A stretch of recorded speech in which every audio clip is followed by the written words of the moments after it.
আসসালামু আলাইকুম এভরিওয়ান। আজকে আপনাদের সাথে মাছ ভুনা রেসিপির সাথে খুব সুন্দর একটা শিক্ষণীয় গল্প শেয়ার করব।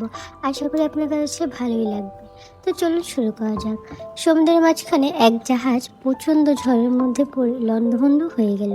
সেই জাহাজের বেঁচে যাওয়া এক যাত্রী ভাসতে ভাসতে এক নির্জন দ্বীপে এসে পৌঁছলো। জ্ঞান ফেরার পর প্রথমে সে আল্লাহর কাছে প্রাণ খুলে ধন্যবাদ জানালো তার জীবন বাঁচানোর জন্য। প্রতিদিন সে দ্বীপের তীরে এসে বসে থাকতো, যদি কোনো জাহাজ সেদিকে আসে এই আশায়। কিন্তু প্রতিদিন তাকে হতাশ হয়ে ফিরে আসতে হতো।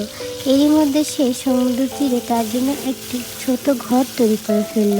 সমুদ্রে মাছ ধরে এবং বন থেকে ফলমূল শিকার করে সে বেঁচে থাকলো। এরই মধ্যে সে একদিন খাবারের খোঁজে বনের মধ্যে গেল।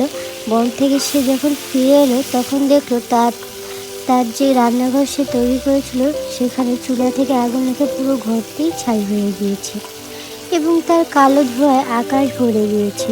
লোকটি চিৎকার করে উঠল, হায় আল্লাহ, তুমি আমার ভাগ্যে এটাও রেখেছিলে। পরদিন সকালে এই জাহাজের আওয়াজে তার ঘুম ভাঙল। জাহাজটি সেই দ্বীপের দিকে তাকে উদ্ধার করার জন্য আসছিল। সে অবাক হয়ে বলল, তোমরা কিভাবে জানলে যে আমি এখানে আটকা পড়ে আছি?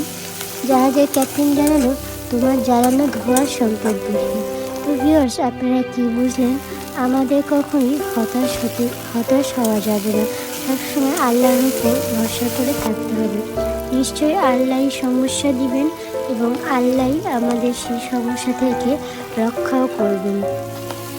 তো আপনাদের কাছে গল্পটা কেমন লেগেছে অবশ্যই কমেন্ট করে জানাবেন এবং এই ভিডিওটা ভালো লাগলে একটি লাইক এবং শেয়ার দেবেন। আল্লাহ হাফিজ সবাইকে।